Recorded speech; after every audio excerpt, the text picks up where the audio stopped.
我一直都咁講，粵語係世界上最生動靈活嘅語言之一。粵語表達直白又與大相關，粵語奔放靈動又古樸大方。如果連故土嘅孩童都唔會講自己本鄉本土嘅語言，呢個係幾咁可悲嘅一件事。如果你熱愛廣東、熱愛生活、熱愛嶺南文化，請同我哋一齊保護同發揚呢門珍貴嘅語言吧。送蘇軾水調歌頭，丙辰中秋，歡飲達旦大醉，作此篇兼懷子由。明月幾時有？把酒問青天，不知天上宮闕，今夕是何年？我欲乘風歸去，又恐瓊樓玉宇，高處不勝寒。起舞弄清影，何似在人間？轉朱閣，低綺戶，照無眠，不應有恨。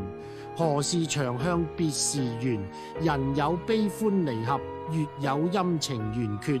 此事古難全，但願人長久，千里共嬋娟。丙辰年，公元1076年嘅中秋節，通宵痛飲，直至天明大醉，乘興寫下呢篇文章，同時抒發對細佬蘇轍嘅思念之情。明月係幾時開始出現嘅？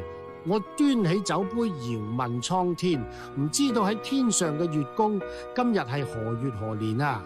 我想要駕馭清風飛向月宮，又恐怕居住喺美玉砌成嘅宮殿太過冷清孤寂。如果好似嫦娥咁樣，只能夠喺月光之下同自己嘅影子翩翩起舞，如此寂寞，又點比得上人間嘅煙火溫暖呢？月亮轉個朱紅色嘅樓閣，低低咁掛喺雕花嘅窗戶上，照住輾轉反側嘅我。明月應該對人們冇乜嘢怨恨，但點解偏喺人們離別嘅時候先至圓呢？人有悲歡離合嘅變遷，月有陰晴圓缺嘅轉換，呢種遺憾千古以來難以周全。只希望所有嘅親人都平安健康，即便相隔千里，亦都能夠共享呢個美好嘅月光。